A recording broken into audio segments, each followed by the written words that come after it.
Combination skin. তোমরা কি করে আমি বুঝলাম? তোমার কিছু জায়গায় ড্রাই দেখতে পাচ্ছি ফেসের মধ্যে, কিছু জায়গায় অয়েলি দেখতে পাচ্ছি। তাহলে কোথায় কোথায় ম্যাম ড্রাই থাকলে কম্বিনেশন হবে, কোথায় কোথায় অয়েল থাকলে কম্বিনেশন হবে? নোজ বলে অয়েল চকচক করবে, এখানে ঘাম হবে চকচক করবে, চিন এই যে মিডিলটা চকচক করবে, অয়েল তুমি দেখতে পাবে।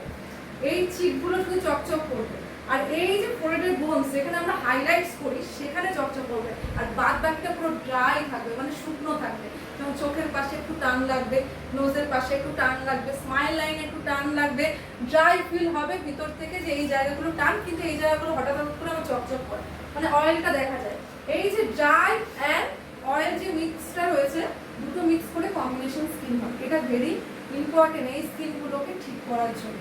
এটা কিন্তু আমাকে বুঝে ঠিক করতে হবে। কীভাবে ঠিক করবো? যদি দেখছো ক্লায়েন্ট ফিল করছে যে আমার ড্রাইটা না বেশি লাগে, যে রিঙ্কেলস পড়ে যাচ্ছে বা বয়সে ছাপ পড়ে যাচ্ছে, তাদের যদি দেখতে পাচ্ছ যে এক্সট্রা ড্রাই লাগছে, তাহলে ড্রাই নর্মাল টু ড্রাইয়ের জন্য আগে কিটটা চুজ করো সেই মান্থে। আর যদি দেখছো না অয়েলটাই বেশি তুমি দেখতে পাচ্ছ ড্রাইটা কম, তা সেই মান্থে চুজ করছি প্রথমেই নর্মাল টু অয়েলি স্কিনের জন্য। কিন্তু এইটা করার পরে প্রথম মান্থে ফেসিয়ালটা, পরের মাসে কিন্তু একই রকম তুমি পাবে না যে আবার ওর অয়েলি বেশি দেখতে পাচ্ছি।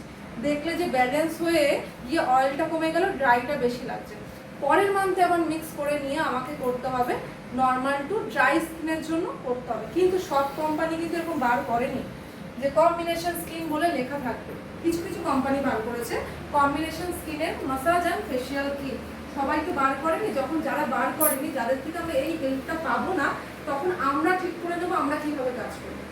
আগে যেটা বেশি প্রবলেম ক্লায়েন্টের, যদি অয়েলটা বেশি দেখতে পাই, তাহলে আমরা চুজ করবো প্রথম মান্থে নর্মাল অ্যান্ড অয়েলি স্কিনেরটা চুজ করবো। যখন আমরা ব্যালেন্সে কাজটা করবো, পরের মান্থে দেখবে যে অয়েলটা কমে এসছে, এখন বেশি লাগছে ড্রাইটা, তখন আমরা চুজ করবো ড্রাই টু নর্মাল স্কিন।